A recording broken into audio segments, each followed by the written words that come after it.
बिस्मिल्लाहिर्रहमानिर्रहीम। Nature TV के तमाम दोस्तों को राजा अतीक की तरफ से अस्सलाम वालेकुम रहमतुल्लाहि व बरकात। दोस्तों, हज़रत सालेह अलैहिस्सलाम अल्लाह के जलीलुल कद्र नबी थे। उन्हें कौम समूद की तरफ नबी बनाकर भेजा गया था।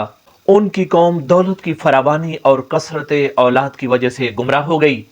अल्लाह करीम की इतनी नेमतों का शुक्र अदा करने की बजाय बुत परस्ती शुरू कर दी। अल्लाह की वादानियत से दूर हो गए, बुतों को पूजना शुरू कर दिया और जुल्म और फसाद बर्पा करने लगे। आपने अपनी कौम से फरमाया कि हजरत हूद अलैहिस्सलाम की कौम आद ने भी इसी तरह सरकशी की थी, तो अल्लाह करीम के अजाब ने उन्हें तबाह कर दिया था। लिहाजा रब की वादानियत पर आ जाओ। अल्लाह ने जो कुछ तुम्हें नवाजिशात दी हैं उनका शुक्र अदा करो और उसकी इबादत करो। कौम समूद के सरदार बोले कि अगर आप वाकई अल्लाह के सच्चे नबी हैं तो हमें कोई करामात करके दिखाएं। आपने फरमाया, तुम क्या चाहते हो? सरदारों ने मशवरा किया और बोले कि इस पहाड़ के पत्थर से हमें एक ऊंटनी निकाल कर दिखाएं, वो जो ही निकलेगी तो आकर बच्चा भी जने और दूध भी देती हो, फिर हम मानेंगे कि आप वाकई अल्लाह के नबी हैं और हम अल्लाह पर ईमान ले आएंगे। हज़रत सालेह अलैहिस्सलाम ने अल्लाह करीम से दुआ फरमाई। अल्लाह करीम ने अपनी कुदरत कामिला में से पत्थर के अंदर से ऊंटनी निकाली। थोड़ी देर के बाद उसने बच्चा जना और फिर वो दूध भी देना शुरू हो गई। रवायात में आता है कि वो ऊंटनी इतनी खूबसूरत थी कि आलम में उस जैसी खूबसूरत किसी ने देखी नहीं थी। अल्लाह करीम ने उस ऊंटनी के लिए एक चरागाह भी पैदा की और एक चश्मा भी जारी किया। ऊंटनी ने चरागाह में चरना शुरू कर दिया। कौम समूद के 7 कबीले थे, वो भी इसी चश्मे से पानी पीते थे। इस ऊंटनी को चराने वाले सारबान उस चश्मे पे ले गए पानी पीने के लिए। ऊंटनी ने उस चश्मे का सारा पानी पी के खत्म कर दिया।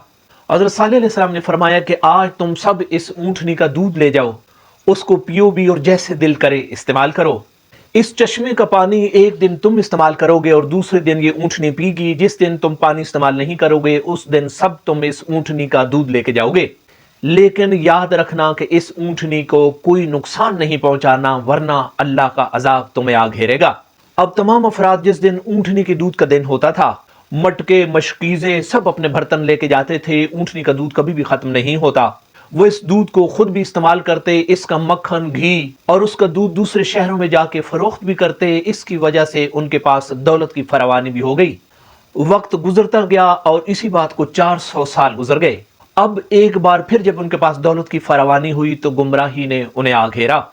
फिर अल्लाह की नाफरमानियों में पड़ गए और प्रोग्राम बनाने लगे कि किसी तरह इस ऊंटनी से छुटकारा हासिल किया जाए। कुछ लोगों ने मिलकर प्रोग्राम बनाया कि जिस दिन ऊंटनी का चश्मे पे पानी पीने का टाइम होगा, जब वो पानी पी रही होगी तो उसे वहीं पे हलाक कर देंगे। अपने प्रोग्राम के मुताबिक जिस दिन ऊंटनी के पानी पीने का दिन था, उस दिन लोग वहां जमा हो गए।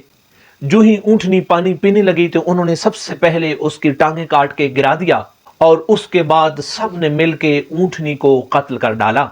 अब डर के ऊंटनी का बच्चा भागने लगा, उसके पीछे गए, लेकिन वो उनके हाथ ना आया और वो भागकर उस पत्थर के अंदर चला गया। पत्थर ने उसको जगह दे दी। पत्थर के अंदर वो गायब हो गया जहां से ऊंटनी निकली थी। अल्लाह के नबी हज़रत सालेह अलैहिस्सलाम को जब इस सारे वाक़े का इल्म हुआ तो आप बहुत रंजीदा हुए और अपनी कौम से फरमाया कि अब तुम्हारे पास सिर्फ 3 दिन हैं। 3 दिनों के बाद अल्लाह करीम का अजाब तुम्हें हलाक कर देगा। सारी कौम मिलकर तदबीरें करने लगी कि किस तरह इस अजाब को टाला जाए। जो ही 3 दिन मुकम्मल हुए, अल्लाह करीम के अजाब ने उनको आ घेरा। आसमान से इतनी जोर की चिंगाड़, इतनी जोर की चीख निकली कि कुरान मजीद के बकौल उनको रुई के गालों की तरह कर दिया और उनका इस जमीन से नामो निशान मिटा दिया। ये दोस्तों हज़रत सालेह अलैहिस्सलाम की नाफरमान कौम थी जिसका अल्लाह करीम ने ये अंजाम किया। अल्लाह करीम हमें अपने सच्चे राह पे चलने वाला बनाए और कामयाब लोगों में हमारा शुमार हो। रखिएगा अपना बहुत सारा ख्याल। अल्लाह ने के बान।